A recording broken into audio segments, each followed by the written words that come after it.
On est en train de lancer, on est live dans...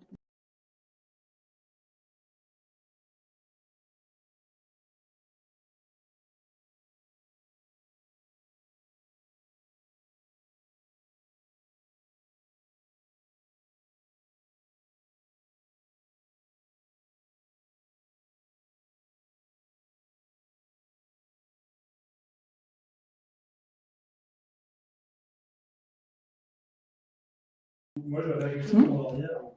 C'est good. Ouais. Vous pouvez commencer. Moi, j'explique que vous m'entendez bien. Je pense qu'il n'y a pas beaucoup de son, donc j'espère qu'on m'entend bien. Vous me dites si on n'entend pas, voilà, on va commencer, je pense. Yes, tu peux y aller. Super. Bah, du coup, comme je le disais, pour son en ligne, on est très content d'avoir Loris, qui est notre alumni du batch 2. Donc, il est sorti de formation il y a 4 ans, disons. 4 ans, parce que je me rappelle, c'était autour des fêtes qu'on a fait le deuxième confinement, donc en décembre. Donc, très content d'avoir Loris qui est là pour répondre à toutes vos questions. Rapidement, tac, je vais essayer de pas. Donc, voilà un peu nos deux visages sur la slide. Rapidement, pour ceux en ligne, DataBird, pour ceux qui sont dans la salle, vous nous connaissez déjà. Pourquoi on l'a créé avec Antoine il y a 5 ans maintenant? C'est effectivement qu'il y a 5 ans, il y avait une utilisation incomplète de la donnée et de l'IA en entreprise. Je pense que Loris peut encore en témoigner, c'est toujours le cas. Globalement, il y a beaucoup de données dans plein d'endroits différents et on ne sait pas toujours comment l'exploiter. Et du coup, on s'est dit que il y avait plusieurs métiers qui pouvaient naître. Il y a à la fois le plombier de la donnée, le data engineer qui va rassembler des données dans les bases de données. Il y a à la fois le data scientist qui va faire du prédictif. Et à 5 ans, on en parlait un peu moins, mais il y a surtout le data analyst qui va faire de l'historique et du réel pour analyser la performance en temps réel et prendre des décisions en fonction de ce qui s'est passé par le passé. Plutôt qu'essayer de prédire le futur quand on ne connaît pas le passé, il faut d'abord connaître le passé et le réel et puis prédire le futur. Et donc c'est pour ça qu'on s'est vraiment dit que l'objectif, c'était pouvoir optimiser la performance de l'entreprise via le digital et la data. Et ça, c'est vraiment dans la philosophie, ce que vous avez fait en Python, il faut que ça puisse optimiser la performance de l'entreprise. Donc d'avoir cette philosophie-là. Et Loris vient aussi pour nous expliquer comment chez Philab ils utilisent la data pour optimiser la performance de leur travail. Chez DataBird, du coup, on forme des métiers data analyst, analytics engineer. Donc analytics engineer, c'est le métier qui est entre le data analyst et le data ingénieur. C'est pour des gens qui aiment bien coder, qui font plus de SQL et qui vont aller mettre les mains plus dans les bases de données. Et data scientist pour ceux qui veulent faire un peu plus de maths et aller plus loin dans l'analytics avancée, aller plus loin dans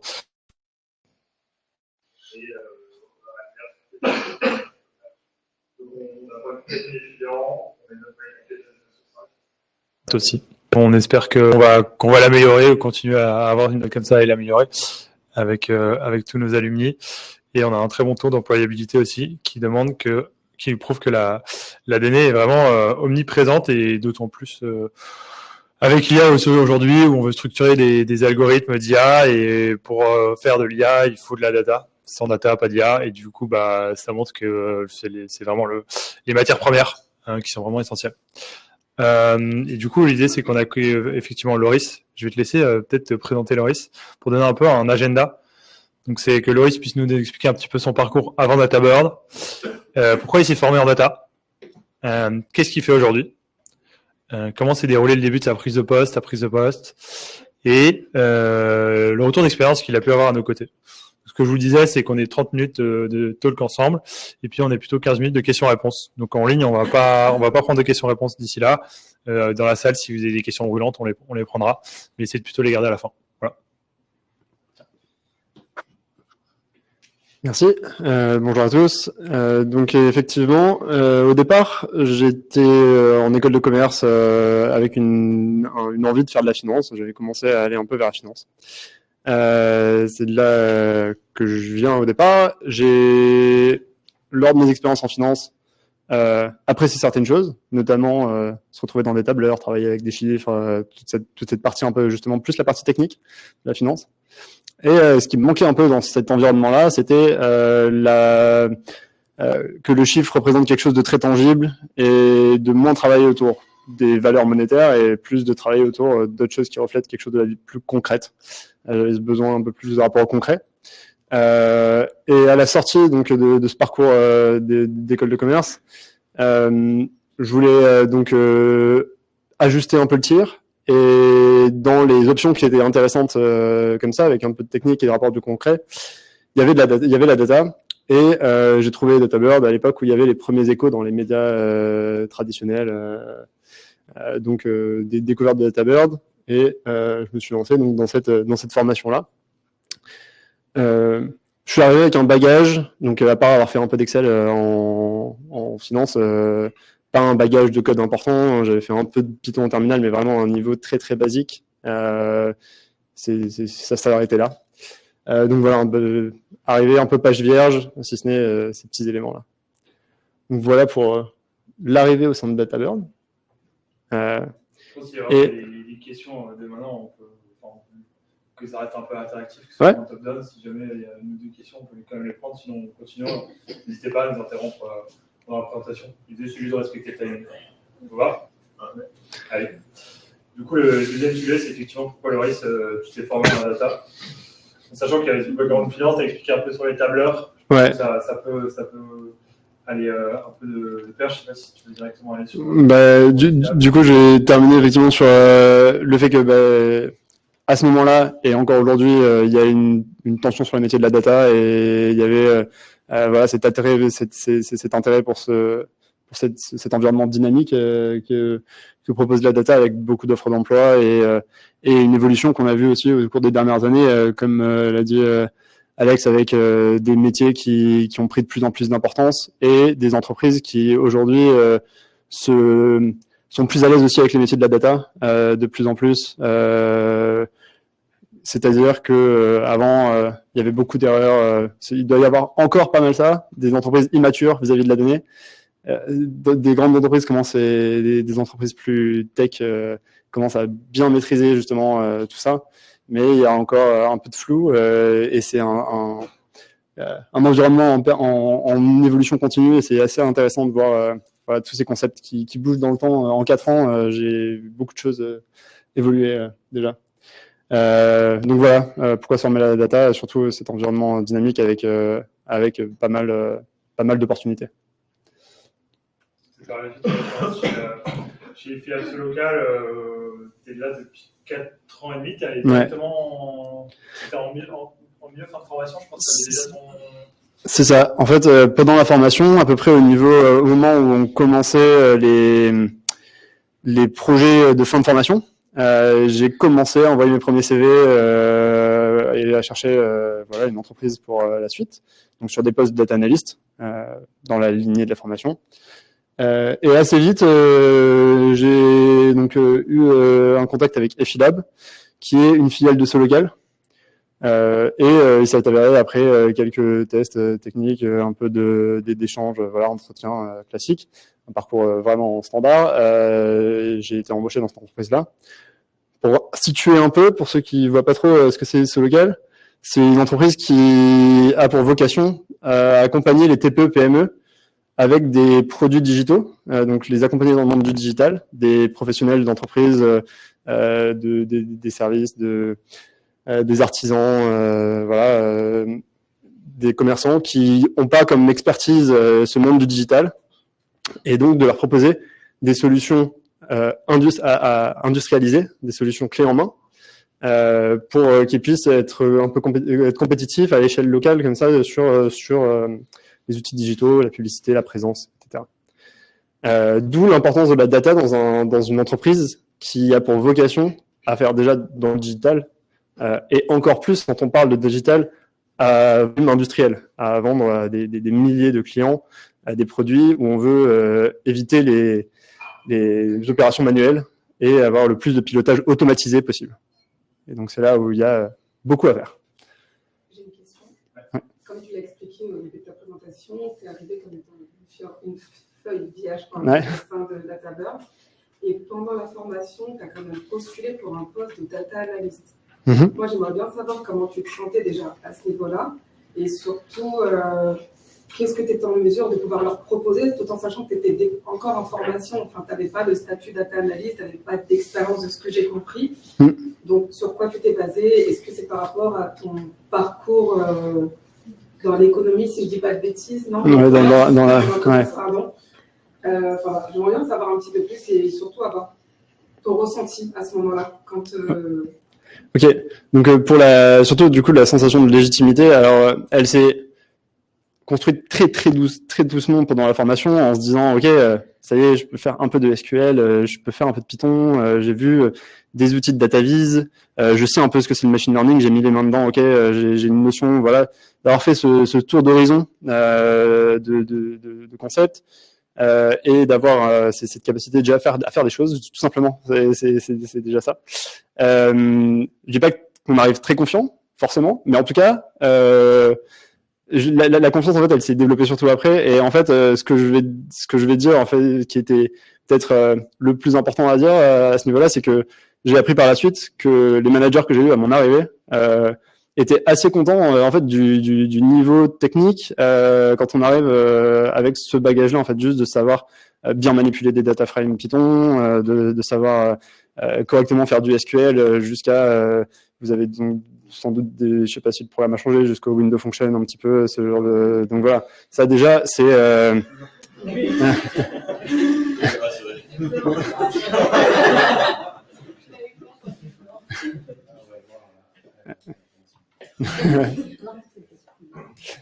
Donc avec ce bagage-là, en fait, dès l'arrivée en entreprise, il y a déjà des choses à faire. Les managers pourront déjà tirer parti donc en fait, alors qu'on a cette sensation un peu de manque de légitimité, où on vient d'acquérir des rudiments un petit peu et on doute, en fait, il y a déjà assez de matière pour apporter de la valeur en entreprise.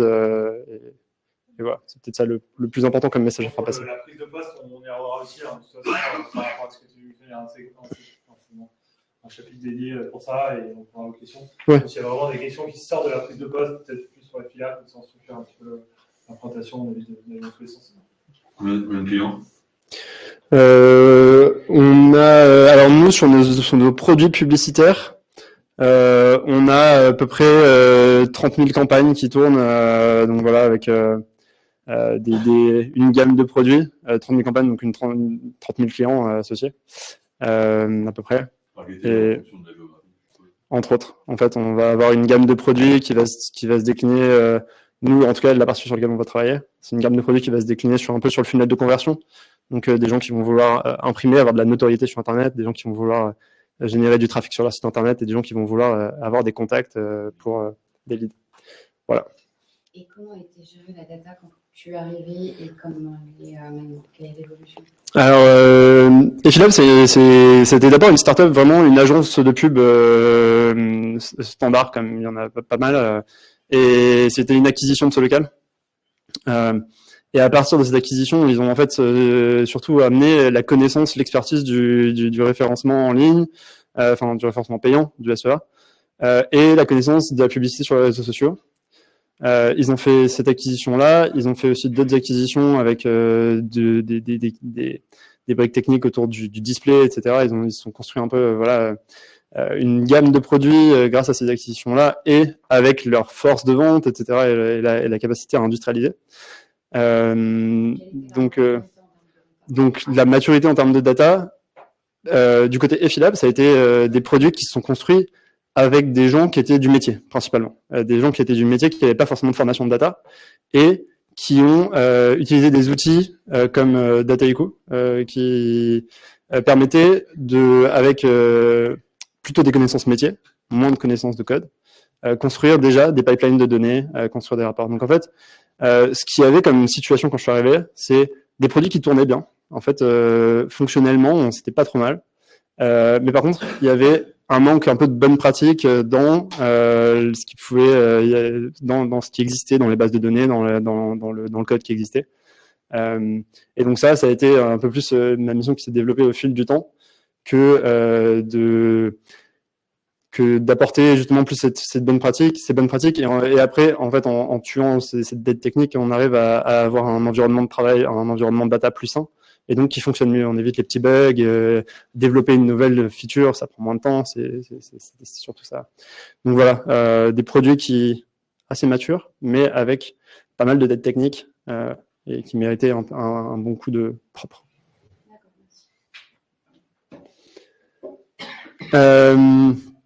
Donc, au niveau de l'équipe data avec laquelle donc je travaille, sur la prise de poste, au départ, ma mission, ça a été d'arriver sur un de ces produits et petit à petit de justement faire du propre sur ce qui existait dans ce produit, améliorer les bases de données, améliorer les pipelines de données. Il y avait une migration de bases de données qui avait été effectuée avec des petits à côté. Il fallait aussi se mettre dans ces corrections-là et apporter quelque chose de plus sain dans l'environnement technique. C'est là-dessus que j'ai passé la première année, un peu plus de la première année chez Efilab. Et au cours de cette première année, j'ai pu pas mal construire de nouvelles choses, de nouveaux skills au-dessus de ce qui avait été bien préparé du côté de DataBird, en fait, d'arriver avec ces connaissances de base et d'avoir un premier data model à ingurgiter et à bien connaître. Donc, ce qui va à tous sans doute vous arriver, du coup, c'est d'arriver dans une boîte avec ses compétences et arriver avec une base de données plus ou moins grosse, avec plus ou moins de tables qui vont être plus ou moins faciles à comprendre par rapport à la nomenclature, par rapport à la documentation, et à bien comprendre les données avec lesquelles vous allez travailler, les relations. Vous avez déjà un peu entendu les one-to-one, one-to-many quand je requête deux tables et que je fais des jointures. Est-ce que je vais être en train de multiplier ma donnée ou est-ce que ça va être correct? Voilà, toute cette partie exploration de données et devenir vraiment expert du data model dans lequel on évolue. Et ça a été vraiment une grosse partie de cette prise de poste et de cet avancement-là, de bien maîtriser l'existant. On est familier avec le mot data model? On n'en a pas parlé. Ouais. C'est un acronyme que vous devez connaître, mais c'est juste pour expliciter. Du coup, le data model, c'est un peu la façon dont vont être organisées les données. Est-ce que je vais avoir une table avec une table de correspondance many to many, voilà, comment les données, l'architecture des données en fait. Est-ce que les personnes ont choisi de faire des tables avec tel data type, avec tel nombre de correspondances, tout ça. L'architecture des bases de données. C'est comme si c'était le diagramme. Ouais, c'est ça. C'est ça. C'est le diagramme. Et donc ça, ouais. Sur ce produit-là, du coup, ça m'a pris, je sais pas, peut-être 6 mois, quelque chose comme ça, je pense, avant de vraiment bien maîtriser. Après, voilà, c'est difficile à mettre en perspective par rapport à la complexité du data model lui-même et les biais qu'il peut y avoir, les petites subtilités. Mais voilà, au fur et à mesure, en fonction des produits, de la stack technique avec laquelle vous travaillez, ça peut être plus ou moins des petits pièges ou quelque chose si justement les data architectes, les data engineers ont fait un travail impeccable, que ça arrive et que tout coule de source. Je vous le souhaite. Ou pas. Ou pas. En vrai, moi, ça m'amusait. Donc, ça dépend un peu des gens. C'était une partie sympathique, en vrai. Et donc après cette année et demie à remettre d'aplomb la partie data de ce produit, ça s'est quand même accompagné du coup de stabilité d'un point de vue business, parce que du coup ça remettait aussi un bon ordre de fonctionnement de manière générale aussi sur la valeur perçue en fait. Et à partir de là, il y a eu un départ de manager et j'ai pris la succession de mon manager à ce moment-là. Donc ce que ça a changé principalement, donc c'était un poste de management et d'aller justement vers d'autres produits. Là j'étais principalement sur un produit et d'aller vers d'autres produits qui avaient aussi leur spécificité, donc de découvrir de nouveaux data models, de nouvelles missions et de nouveaux objectifs là-dessus, et de monter une équipe. Ça s'est passé un peu au milieu d'une vague de départ. Alors j'ai eu la chance d'avoir des recrutements, pas mal de recrutements internes avec des gens qui étaient assez solides. Donc j'ai une bonne équipe de data engineers. Donc comme ça se ressent un petit peu par rapport à mon discours, on est effectivement plutôt du côté de faire les bases de données, de remettre un peu les pipelines en route. Donc le terme data analyst, justement, ça fait partie de ces fois où on n'a pas changé les nomenclatures, mais on fait surtout du data engineering, donc la partie plus mise à disposition des données, justement réfléchir au data model. J'ai besoin de mettre telle donnée à disposition de mes utilisateurs. Comment je vais faire pour que ce soit digeste pour eux, facile à utiliser, etc. Donc, on se centre vraiment sur le besoin.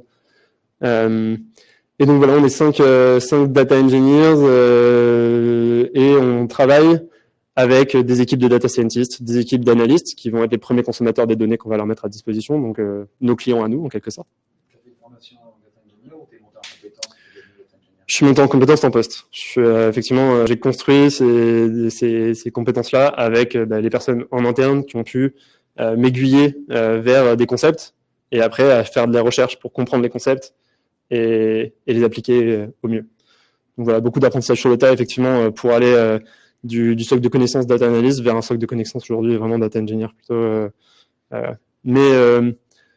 Et ça, je pense que c'est assez important aussi. Je pense que tous les data engineers doivent avoir un bagage de data analyst ou en tout cas la capacité de faire de la bonne data analyse parce que sinon on ne sait pas comment fournir au mieux justement le consommateur de la donnée avec une donnée qui va être bien utilisable. Si on n'a pas pratiqué et qu'on n'a pas fait des dashboards, on n'a pas fait plein de requêtes, on ne sait pas ce qui est agréable à exploiter.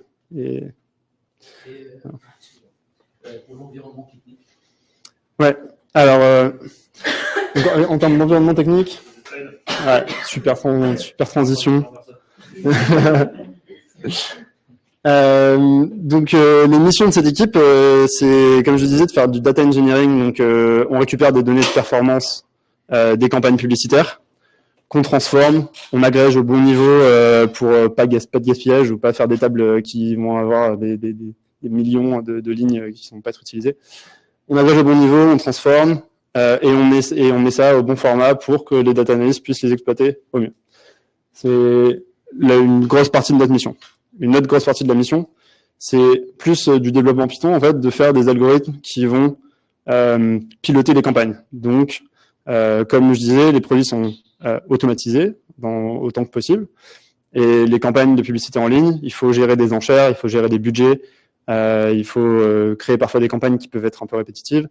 Et là, il y a un gros enjeu data à avoir des pipelines, en fait, c'est des pipelines de données, mais qui ont un but vraiment tangible, dans le sens où c'est ça qui va piloter le parc publicitaire.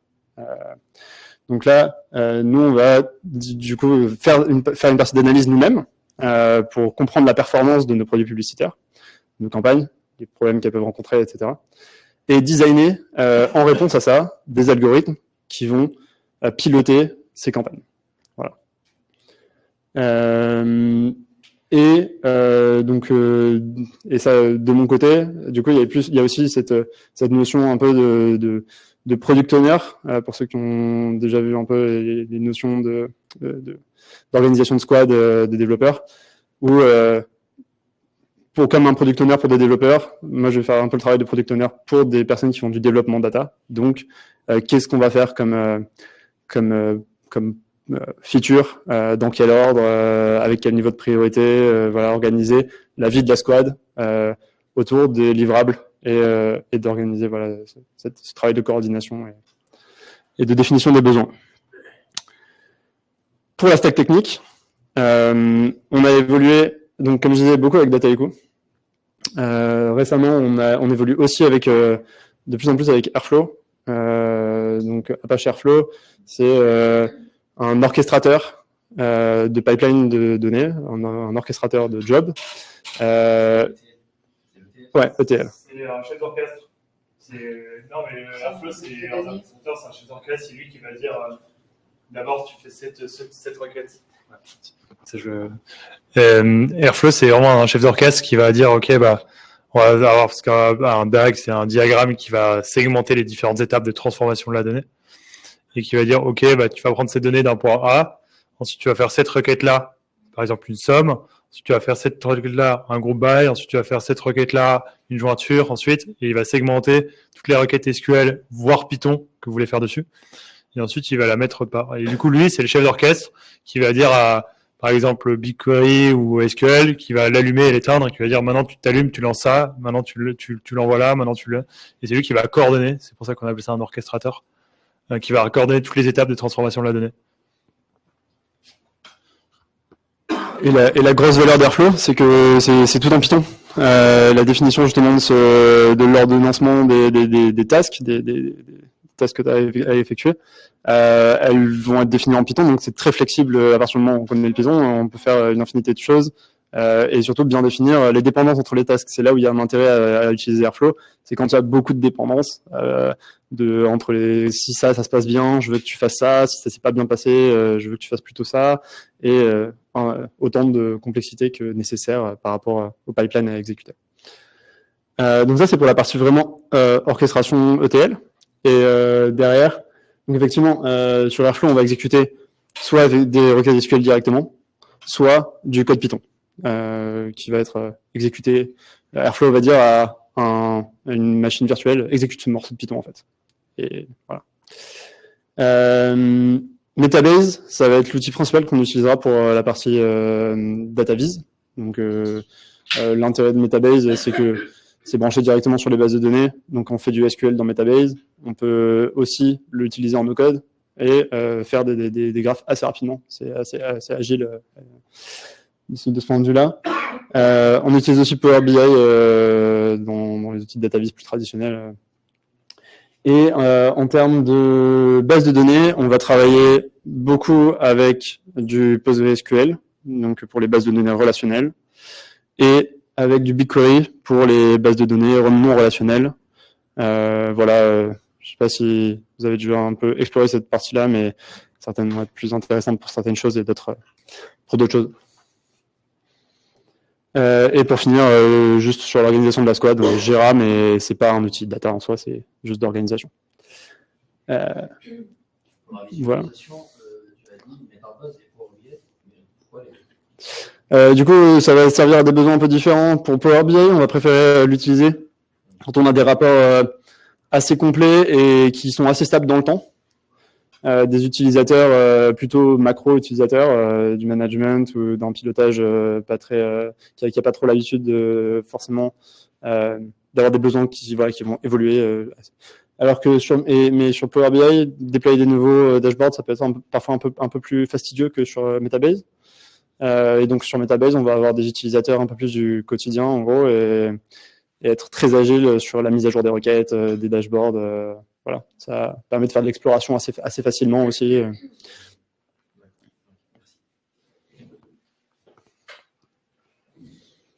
Ouais, je sais pas s'il y a d'autres questions. Tu parlais effectivement sur la prise de poste, je sais qu'il y avait pas mal de questions, donc j'ai une question sur le sentiment de l'imposteur. Question sur le sentiment de l'imposteur qui est normal et qui est fréquent et enfin pour tous les matchs c'est normal il faut juste t'arriver à le casser. Parce que tu disais le risque c'est que tout le monde l'a mais que comme tes managers le disaient c'est qu'il y a un bon niveau technique à la sortie de la formation. Après forcément il y a plus que la technique, il faut savoir aussi se présenter, se vendre. Mais avec plaisir soit il y a déjà des questions par rapport à la prise de poste, soit si ouais. Moi j'ai juste une question, je voulais savoir si sa candidature était réellement spontanée. Ouais. Ou bien il s'est basé sur un potentiel réseau qu'il avait construit. Ok, donc première question, c'est candidature spontanée ou bouche à oreille, réseau proche? Du coup, c'était une candidature sur Welcome to the Jungle. Il y avait une annonce Data Analyst Junior, j'ai envoyé mon CV et voilà, après ça s'est bien passé. J'ai peut-être loupé une partie dans ta présentation, mais tu avais combien d'années d'expérience depuis que tu as été diplômé avant ta formation Data déjà? Ouais, alors dans la foulée. C'était dans la foulée. J'ai fait des stages uniquement lors de la partie école de commerce. Ouais. Et dès la sortie, du coup, je me suis dit, il faut que je spécialise un peu mon profil parce que si je veux pas faire de la finance et en ayant fait qu'une école de commerce, c'est un peu une poisson au milieu de l'océan comme tous les autres. Il n'y a pas trop de. Et donc voilà, d'avoir ce différenciant pour prétendre et voilà arriver à être convaincant. Et c'est ça, je pense, qui a fait la différence, c'est que il y a des entreprises qui étaient prêtes à mais voilà,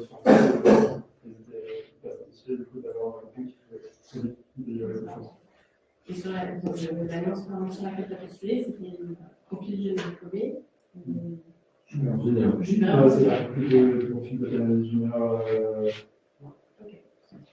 si je peux me permettre une question qui va avec, tu as parlé de tests techniques, donc c'est vraiment la partie qui me fait peur. C'est de quel niveau, enfin, quoi, s'attendre Alors, c'est le comme technique à cette époque-là, c'était pas forcément très artistique, en fait, c'était plus l'analyse de calcul, explorer des KPI auxquels on est confronté en fait en entreprise, et en particulier pour ce cas-là, avec des notions de support acquisition, des notions de pilotage des campagnes de médias, en fait. Il faut surtout vérifier de la logique business de la pub en ligne, de mon étranger, qu'on puisse faire quelque chose de ça. Et après voilà, c'est technique, on a eu confiance. Moi, c'est pour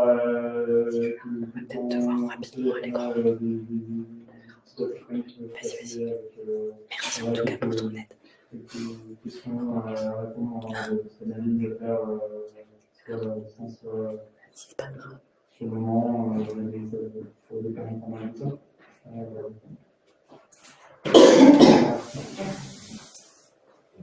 Comment vous avez fait sans développer plus au niveau de la partie au niveau de l'école de commerce ou bien au niveau de la formation?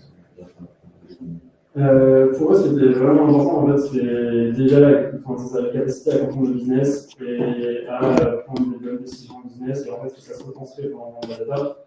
Comme c'était une manière de fonctionner où les personnes sont à la fois data analyst et data engineer, où on crée des données qu'on peut consommer nous-mêmes et en tout cas c'est beaucoup ça mais bon, on a un peu plus différencier les métiers, mais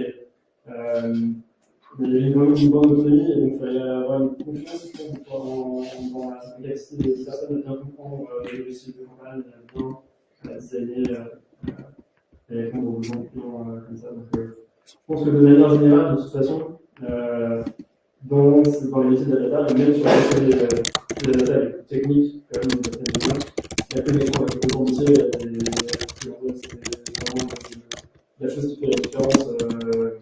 Et être un très très bon technicien qui n'a pas une bonne appréciation du business, qui ne sait pas bien travailler avec les autres, à comprendre les besoins, etc., ça fait des problèmes en fait. Par contre, il y a quelqu'un qui va peut-être chercher un peu plus sur la partie technique, mais qui va prendre le temps, comprendre le besoin, qui va vraiment s'intéresser à ce qu'on essaie d'accomplir avec la donnée. Là, il y a beaucoup plus de valeur.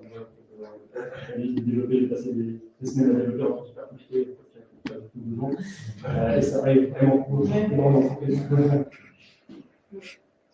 Je me dis, par rapport à ton poste actuel, tu es lead de l'équipe data, est-ce qu'il y a toujours des postes qui sont ouverts ou là c'est la limite, c'est ton équipe, ou est-ce qu'il y a une croissance?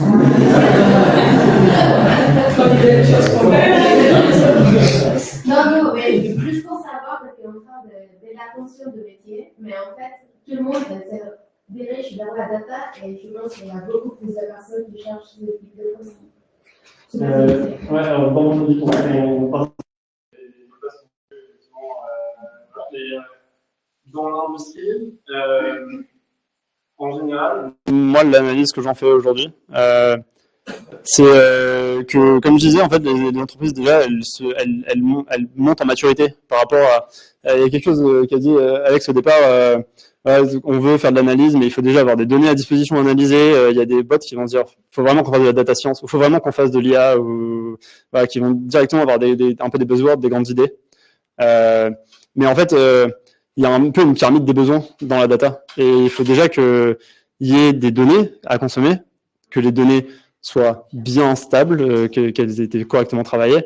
Quand on a ça, on peut construire des dashboards, avoir une bonne observabilité du business, etc., et bien suivre ces KPI-là. Après, il y a la partie plus d'automatisation de ça. On sait automatiser ça et on a toujours des données à jour dans lesquelles on a confiance. Et à partir de là, on va chercher est-ce qu'on a quelque chose à prédire? Est-ce qu'on a besoin de data science? Est-ce qu'on a besoin est-ce qu'on a des cas d'usage comme ça, peut-être à forte valeur ajoutée?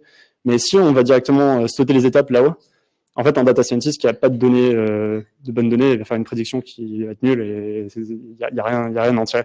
Et il y a beaucoup de bots qui ont pu faire cette erreur.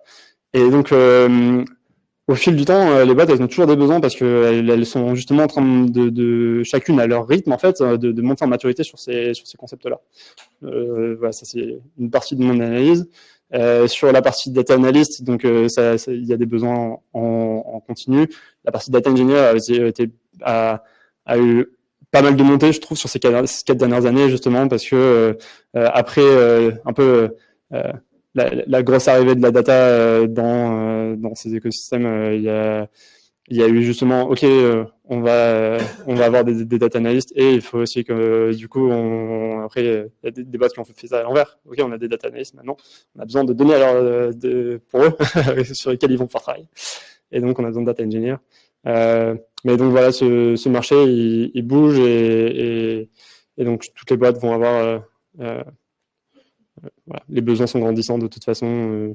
Voilà, je pense que le marché est dynamique. Et du coup, pour la partie différenciation, parce que je pense que c'est ça qui va aussi être intéressant, je pense que c'est vraiment la partie contact, compréhension du business qui va être le différenciant aujourd'hui. Il y a des data analysts qui vont être peut-être meilleurs techniquement, comme je disais, même en dehors, je parlais de data engineer, mais les data analysts, c'est pareil, qui vont être peut-être très bons techniquement, mais qui vont pas savoir quel est le KPI qui va vraiment être intéressant, qui vont pas savoir peut-être synthétiser, faire la partie storytelling, de construire l'histoire autour de la donnée qu'ils vont plus avoir travaillé.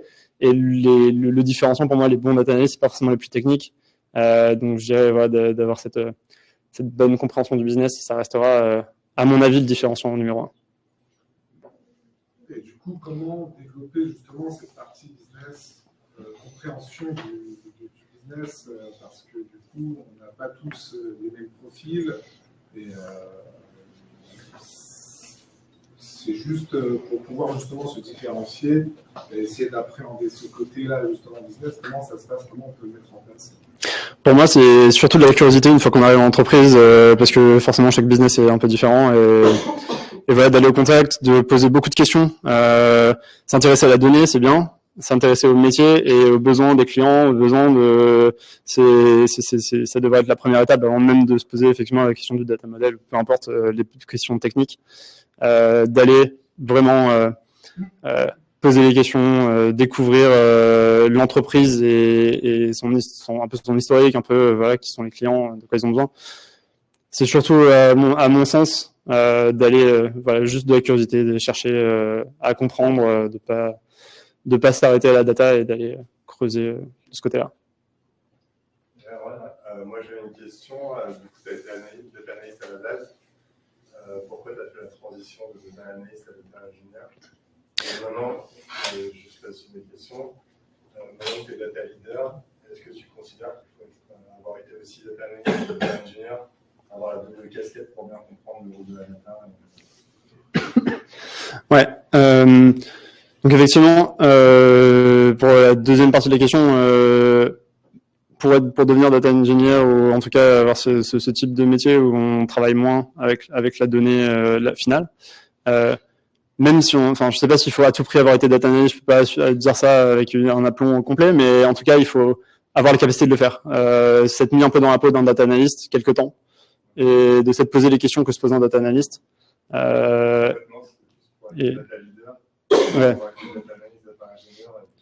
Oui.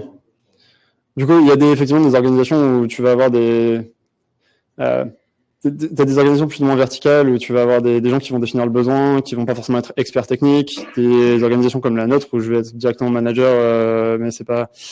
Donc moi, en tant que manager, je trouve que ça m'apporte une légitimité auprès des gens avec qui je travaille, d'être en mesure déjà de challenger, de bien préparer les besoins parce que si on essaye de cadrer des choses mais qu'on n'a pas cette compréhension peut-être un peu plus fine, on risque de faire des à côté qui après vont prendre plus de temps aux développeurs une fois qu'ils vont être les mains dedans parce qu'ils vont se rendre compte ok tu m'as demandé de faire telle chose mais ça tourne pas rond et donc faut revoir quelque chose et donc tu risques de faire des allers-retours. Donc sur cette partie un peu cadrage, avoir été au fourneau c'est bien, ça permet de savoir un peu les problèmes qui vont se poser et les questions que vont se poser les développeurs. Ça, c'est assez important. Et voilà, après, c'est quand même bien à mon sens, un truc de légitimité et de comprendre voilà, les problèmes qui se posent aux personnes et pouvoir avoir ces échanges un peu plus sains. La part de Python quand tu étais En fait, c'est de par le poste sur lequel je suis arrivé, je suis assez vite allé sur du Python. Déjà, moi, pour l'information, j'ai bien aimé le Python. Ça, c'est un élément, genre, ça m'a plu. Donc, ça m'intéressait le fait qu'il y ait du Python dans ce poste-là aussi. Et donc, au départ, c'était déjà faire des dashboards. Et assez vite, dès que ça a commencé à bien se faire, je suis assez vite passé sur du Python aussi. Mais ça ne m'a pas... Ouais. Mais ça c'est assez spécifique à ce poste-là en fait, parce que justement on travaille déjà pas sur, on a cette mission un peu de pilotage des campagnes, etc. et depuis le départ de faire des pipelines de données, même si au départ c'était moins lourd en Python. Donc oui, il y a eu assez vite la transition vers Python, ce qui arrive pas à tout le monde. Et après moi ça me plaisait, c'est ça qui me plaisait aussi. Aujourd'hui, ce qui me plaît principalement, c'est de réfléchir à comment organiser la donnée, comment bien répondre aux besoins, faire quelque chose de propre qui va être pouvoir servir plusieurs objectifs et du coup de bien penser les pipelines, les data models. C'est ça qui m'intéresse le plus aujourd'hui, avec toujours le service rendu à l'entreprise, au client en visibilité. Genre comment je fais pour servir ça au mieux avec quelque chose de propre, de sain. C'est ça qui me... Ouais. Alors, peut-être que tu en as déjà parlé tout à l'heure, mais je voulais savoir du coup, quelle partie prenante concrètement tu travailles le plus actuellement et quelles vont être les KPI de ton activité, en tout cas les KPI de l'activité de ton service concrètement. Est-ce que tu peux nous donner quelques KPI? Ouais. Alors du coup les parties. Pour KPI, c'est un acronyme, je ne sais pas si tout le monde l'a, mais c'est. KPI, c'est un acronyme anglais, Key Performance Indicator. C'est les indicateurs de performance de ton métier. C'est comment on juge la performance en fonction de si tu es bon ou pas. C'est vrai qu'on l'a souvent dit. C'est un concept qui est relativement facile de compréhension, mais comme ça, vous savez tous ce qui se cache derrière ces trois lettres, qui est un bel anglicisme. Du coup, pour les parties prenantes avec lesquelles on travaille beaucoup avec les équipes produits, donc qui vont designer un peu le produit, chercher comment on va mieux répondre aux problématiques que se posent les clients, comment on va améliorer la satisfaction des clients, etc. On va beaucoup travailler avec ces équipes produits qui vont nous définir aussi un premier niveau de besoin. Après, nous, on va pouvoir affiner. Moi, je vais pouvoir affiner avec justement ces connaissances un peu plus data. On va beaucoup travailler avec les équipes opérationnelles. Donc, en fait, les équipes opérationnelles, pour nous, comme je disais, on travaille sur des campagnes publicitaires. Donc, je réponds entre autres aux KPI. Les campagnes publicitaires, ce qu'on veut, c'est livrer les promesses qu'on fait à nos clients. On veut leur vendre un certain nombre de visites sur leur site internet. On veut leur vendre un certain nombre de leads, un certain nombre d'affichages. Et on a plutôt intérêt à s'y tenir et à fournir ce qu'on a promis. Donc, notre KPI le plus important, ça va être de livrer la promesse qu'on a fait aux clients en respectant un niveau de dépense qui est OK pour la boîte. Donc, il faut qu'on surveille un œil sur les dépenses et un œil sur la satisfaction client. Donc, dans ce contexte-là, comme on fait des campagnes publicitaires, on échange beaucoup avec les personnes qui sont expertes du SEA. Et bien qu'on ait automatisé pas mal de choses dans la gestion des campagnes, on a encore des personnes qui vont s'attarder un peu sur les cas touchy, qui vont définir un peu des fondamentaux de la partie SEA. Tu peux définir pour ceux qui viennent du marketing, ce que ça veut dire ça? Ouais, du coup, le SEA, c'est la publicité en ligne. Quand vous faites une recherche Google ou Bing ou n'importe quel autre moteur de recherche, vous avez les contenus sponsorisés en haut, souvent 2-3 contenus sponsorisés. Et donc ça, c'est un système effectivement où il faut écrire les annonces, écrire la headline, définir les mots-clés qui nous intéressent pour cette annonce-là, et gérer justement la partie enchère, parce que c'est un système d'enchère qui est géré du côté de Google comme ça. On a aussi des campagnes justement de display sur des applications, une application de jeu quand on ouvre son application de jeu ou n'importe quelle autre application de médias. Il va y avoir un échange qui va se produire avec un serveur qui va dire j'ai un encart là publicitaire, qui veut cet encart publicitaire pour cet utilisateur cette localisation. Et voilà, c'est là-dessus qu'on va travailler. Et donc, on a besoin de beaucoup de contacts avec ces experts. Et quand je disais justement s'intéresser au métier, nous, il y a beaucoup de gens qui vont travailler sur de la donnée entreprise, des KPI qui vont justement être plus sur comment pilote la boîte. Nous, on n'est pas trop sur ces problématiques-là, même pas du tout. On est vraiment sur ces problématiques de campagne publicitaire. Donc, c'est déjà une industrie un peu spécifique. Et quand je disais s'intéresser au métier, j'ai beaucoup appris cet environnement-là. Aujourd'hui, je prétends pas être un expert du SEA, de pouvoir faire ce que font les account managers, qui sont les experts. Mais je me suis beaucoup intéressé et j'ai appris comment ça fonctionnait, au moins dans les grandes lignes, pour pouvoir proposer des choses qui collent d'un point de vue data. Donc eux, ça va être un échange primordial parce que ils ont la connaissance des médias d'acquisition, ils ont la connaissance des besoins des utilisateurs, etc. Et du coup, il y a beaucoup d'échanges avec eux.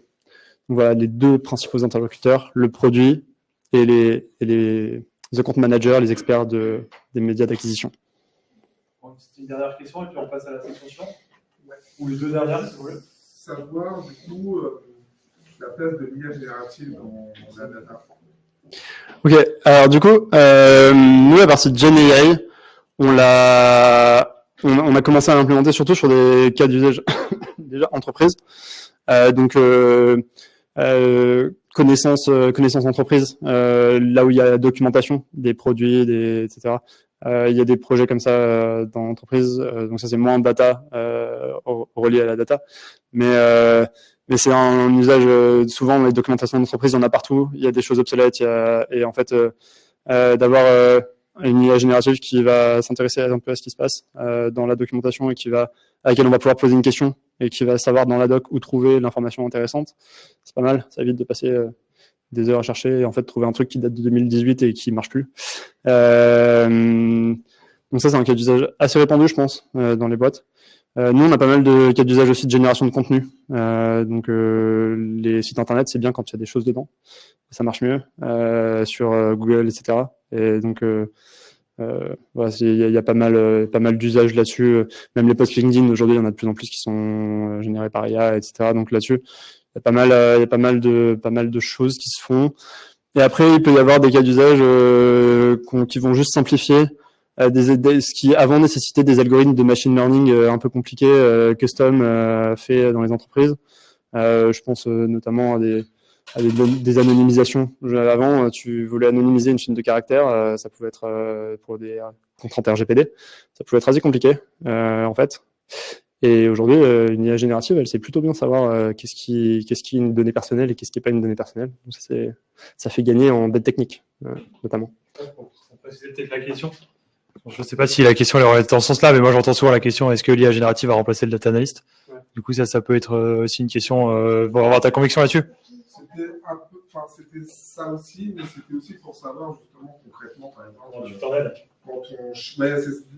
au quotidien, je sais pas, par rapport au codage, et surtout, est-ce que ça prend plus de place du coup, et est-ce que ça nécessite du coup moins de personnes? Ouais. Sur la partie analyse de données, je pense qu'aujourd'hui, il y a, les outils d'IA générative, ce qu'ils ont encore du mal à avoir, c'est du contexte.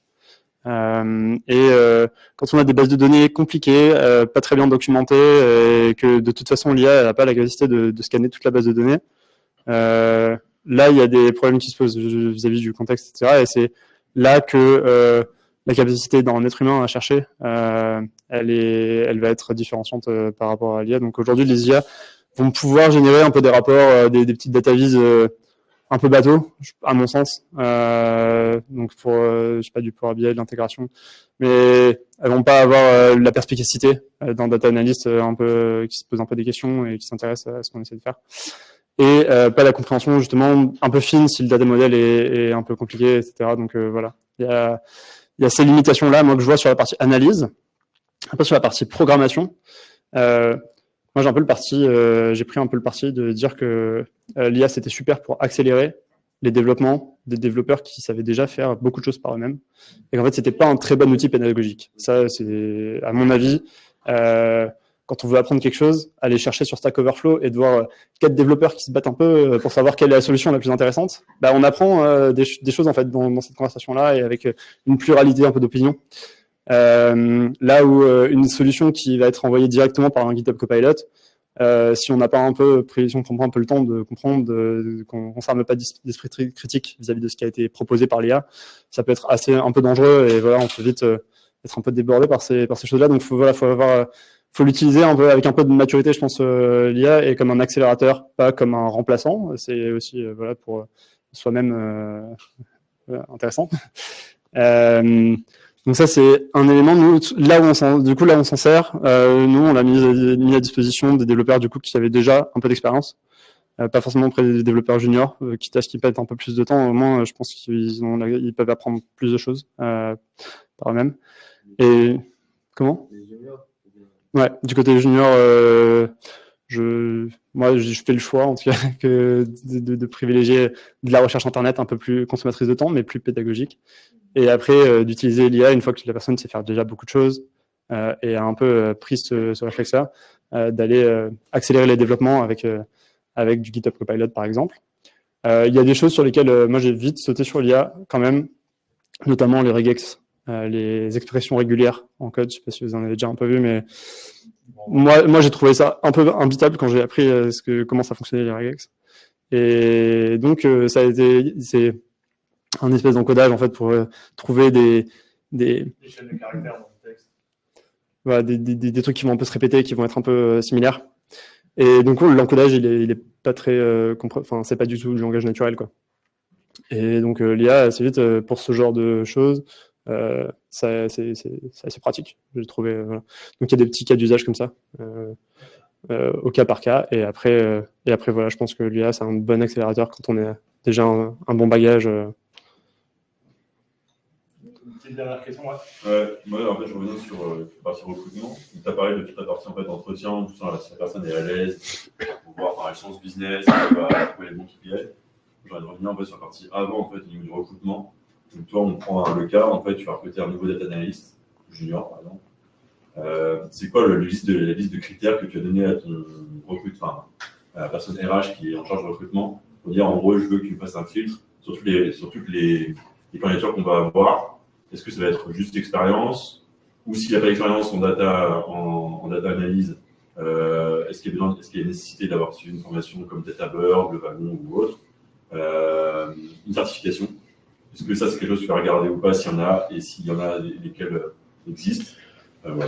Enfin, c'est vraiment les critères de base qu'il faut avoir pour postuler à des postes. Le CV quoi. Ouais. Moi, j'ai fait un choix qui prend un peu de temps, mais d'avoir plutôt les vannes assez ouvertes du côté RH, parce que en fait, il y a trop de faux positifs et faux négatifs. Les CV, c'est facile à mettre les buzzwords qui vont marcher, à dire qu'on a un super niveau d'anglais, qu'on sait faire du SQL, qu'on sait faire du Python, qu'on a vu je ne sais combien d'outils, voilà. Je vois des CV passer avec clairement surestimé quoi. Mais quand tu es expert, il y a des trucs où tu dis, je sais pas, il y a une certification qui est hyper précise en data analyse, qui est juste connue dans le monde de la data analyse. Tu te dis, ok, ça je peux vérifier sur un site. Tu vois. Honnêtement, j'y prête assez peu attention. À mon sens, je préfère en fait avoir peut-être pas mal de ouais voilà, challenger en entretien, avoir plutôt justement un format avec un premier appel rapide. Où je vais poser des questions, 2-3 questions vite fait pour voir si c'est que du pipeau ou s'il y a quelque chose. Et derrière de voir par la suite. Mais il n'y a pas vraiment de différenciation très marquant pour moi. Il y a des gens qui vont avoir fait un truc qui va en jeter sur le CV, qui en fait vont vraiment pas avoir d'intérêt, pas avoir de curiosité, pas avoir de bagage. Enfin voilà. Je trouve qu'il y a tellement une part de soft skills déjà dans ce métier, d'une part, et aussi c'est si facile d'écrire des mots sur un CV que il n'y a que le face-à-face qui aide vraiment. Du coup, les soft skills, c'est quel genre de soft skills auxquels tu prêtes attention? Surtout, du coup, la partie communication, en particulier chez les data analysts, il y a un peu la partie storytelling, quand on veut vraiment faire de la présentation de ce qu'on a fourni en analyse. c'est savoir un peu construire une histoire autour des données qu'on a analysées. Il y a beaucoup de contacts dans ces métiers de la data. On ne sait pas trop travailler tout seul. En fait, en data analyst, a souvent besoin d'autres gens. Donc voilà, pas mal de contacts faciles, de curiosité, la rigueur. Surtout, moi j'ai un grand, j'ai pas mal travaillé avec du coup des bases de données qui avaient des petites complications. Et quand on travaille avec des gens qui vont faire attention à ne pas accumuler de dettes techniques, à faire que chaque chose soit facile à trouver, ne fasse pas de doublons, soit bien pensé, qu'on ait pris le temps de réfléchir. Voilà, la rigueur, ça reste quand même quelque chose d'assez important dans ces métiers tech, de manière générale. Donc voilà un peu le top soft skills, je pense, pour moi. Je pense que du coup, ça fait une bonne transition entre quoi mettre sur son... Ouais, merci. Ça fait une bonne transition entre quoi mettre sur son CV, quels soft skills on doit démontrer en entretien. Nous, c'est vrai qu'on le voit pas mal aussi. Tu l'as dit, entre les lignes, mes capacités de synthèse aussi, je pense que c'est important en data analyst, parce qu'on a beaucoup de données, donc il faut arriver à, ça fait partie de la communication et du storytelling, arriver à synthétiser ce qu'on a retenu. Parce que, en fait, on peut chercher une aiguille dans une botte de foin ou dire tout n'importe quoi avec les chiffres et la donnée, donc une bonne capacité de synthèse. Et ça fait une belle transition aussi sur l'expérience de bootcamp à notre côté. Enfin, tu l'as dit aussi un peu au fil de l'eau, mais est-ce que tu as pu apprendre avec DataBird, est-ce que tu en retiens, et quels conseils tu donnerais effectivement à des gens qui sont à ta place il y a 4 ans? Du coup, effectivement, déjà DataBird, comme je suis pas très à jour des nouveaux formats, si le contenu pédagogique a évolué, mais enfin oui, je me doute que ça a évolué, mais du coup justement, je dois sans doute pas être hyper à jour. Mais la partie donc les stocks, SQL, Python, évidemment, d'avoir fait de la data viz à l'époque on utilisait Tableau, j'imagine que maintenant ça a un peu changé d'outils, Power BI. Mais du coup, d'avoir un peu, d'essayer un peu de poser ces questions-là, de comment je transcris au mieux une idée des chiffres. Il y a avec ce bagage-là, d'avoir vu un peu de machine learning, je sais pas si on est encore dans le programme aujourd'hui. Moi, j'ai trouvé ça intéressant aussi. Ok. Ouais. C'était un peu frustrant, c'est vrai, mais du coup il y avait, mais ça, ce que j'avais trouvé intéressant, c'était juste de pouvoir, enfin, il y avait clairement pas l'ambition d'être un data scientist, mais juste voilà de pouvoir un peu comprendre quand est-ce qu'on avait besoin d'un data scientist, comment parler avec un data scientist. Mais ça peut s'apprendre aussi sur le tas, bien sûr. Donc voilà les conseils principaux. Déjà, c'est de se faire un peu confiance, surtout confiance du coup. Moi, le contenu pédagogique, comme je le disais, en fait, le bagage que j'avais en entrant dans l'entreprise, on l'a évoqué avec un bagage avant ça, qui était juste une école de commerce, donc et des stages. J'ai appris des choses à ce moment-là, mais ce qui a fait la différence, à mon avis, à l'arrivée, c'était une partie soft skills et une partie voilà que techniquement il y avait les capacités assez vite à rentrer dans des sujets qui apportent un peu de valeur. Ouais.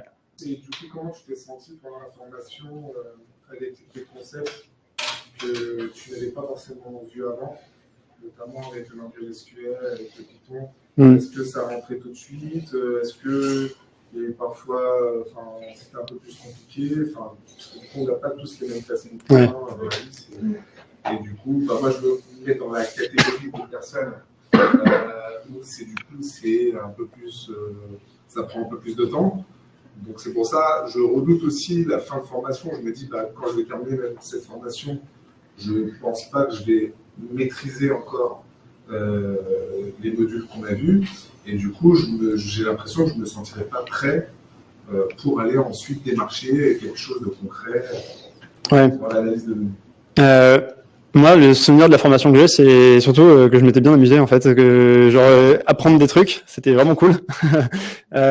C'était un plaisir. Genre, je me mettais pas trop la pression par rapport justement à la suite. Je profitais de ce moment-là pour prendre du plaisir à apprendre ces concepts-là, genre apprendre du SQL, arriver, découvrir un truc dont on n'a jamais trop entendu parler. En tout cas, on n'a jamais vu de près.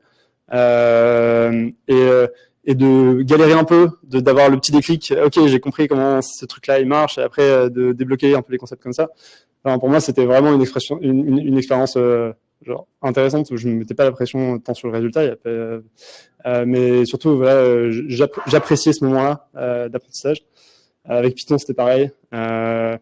Et en fait, je suis arrivé, donc j'avais conscience en arrivant en entreprise que je savais pas tout faire forcément et que j'allais apprendre beaucoup de choses, mais ça m'avait surtout donné ma confiance en ma capacité d'apprendre des choses liées à ces concepts-là, même si je savais pas tout en sortant de la formation. Je savais que j'avais les leviers à actionner pour continuer à apprendre des choses et à prendre du plaisir dans ce contexte-là. Et avec de la transparence avec les personnes qui m'ont recruté. Je leur ai pas dit que je savais tout faire. Je leur ai dit, voilà, j'ai appris des trucs et je suis confiant dans ma capacité à apprendre des trucs. Et ça c'est surtout ça, je pense, d'être un peu décomplexé par rapport à son niveau. Et je pense pas que voilà, les recruteurs vont être aussi un peu conscients, je pense, de ce qu'on peut apprendre en 2 mois de bootcamp intensif. On peut apprendre plein de choses, mais on n'est pas expert, on n'a pas, ça remplace pas 4 ans de boîte ou 10 ans de boîte. Ça, c'est un peu évident. Mais du coup, il y a de la lucidité, je pense. D'une part, chez les personnes qui vont recruter. Ça, c'est une chose. Et d'autre part, du coup, faut un peu décomplexer par rapport à ça, je pense. De surtout, voilà, être curieux, prendre du plaisir et être transparent sur son niveau. Les recruteurs, de toute façon, ils vont savoir un peu. Et s'ils le découvrent après, une fois que c'est en poste, qu'il y a eu du baratin, ça se passe pas super bien. Mais voilà, décomplexé et transparent avec les personnes avec qui vous allez travailler. Je pense que c'est une bonne façon d'aborder le truc. C'est un métier où tout le monde apprend tout le temps, en fait. Moi, depuis 4 ans, je vois encore la montagne de choses que j'ai à apprendre, et ça, c'est stimulant, en vrai, c'est vraiment cool. Donc, faut pas se dire qu'après 6 mois en boîte, vous aurez tout vu. C'est pas le cas non plus. Il y aura toujours des systèmes qui vont arriver, des nouvelles technologies et tout. Et ça, c'est vraiment stimulant, en vrai. Et même justement, voilà, par rapport à la question de tout à l'heure, de bifurquer un peu de chemin, la partie justement data analyst, storytelling, la partie business. Si on se dit qu'on a un peu fait le tour, il y a aussi la partie technique. Si on a envie de partir de ce côté-là. Du coup, moi, c'est ce que j'ai fait. J'ai pris beaucoup de plaisir dans ce truc-là d'apprentissage plus technique, avec pas mal de Python, etc. D'autres métiers, genre juste prendre ces compétences en fait de data analyst, elles sont réemployables, mais dans tous les métiers de la boîte presque. Et c'est un asset voilà, pour des évolutions. Je vois pas mal de data analyst ou d'anciens chefs data analyst qui en fait après se sont réorientés vers une autre partie de la boîte, mais où leur expertise data de toute façon était un asset important et un différenciant. Donc voilà, il y a clairement moyen d'être dans une évolution assez saine, je pense. On va doucement clôturer, sachant qu'on a déjà dépassé de 15 minutes, désolé pour ça. Donc merci à tous de nous avoir suivis. Pour ceux en présentiel, je vous laisse faire vos affaires ou voir en fonction de Silori, ça a encore un petit peu de temps pour rester et répondre à des questions individuelles. Pour ceux en ligne, rapidement, je fais un petit mot sur DataBird. Ceux qui sont là, ça vous concerne un petit peu moins puisque vous connaissez déjà ce qu'on peut proposer. Mais voilà, on propose 3 formations, Data Analyst, Data Scientist et Analytics Engineer, qui vous permettent, en fonction de qui vous êtes, étudiant, en poste, demandeur d'emploi, votre emploi du temps en présentiel à distance et vos besoins, de pouvoir y répondre. Donc effectivement, on a des prérequis sur un diplôme Bac+2 et surtout une grande motivation. Ça, c'est super important. Et puis n'hésitez pas si vous avez des questions à nous contacter. Merci Loris, on peut l'applaudir aussi.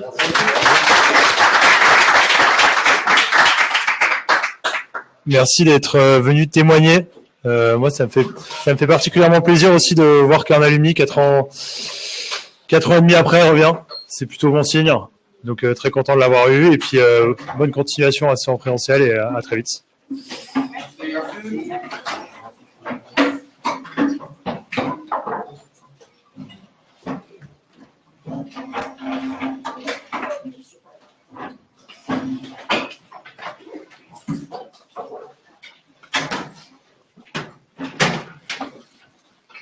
Merci.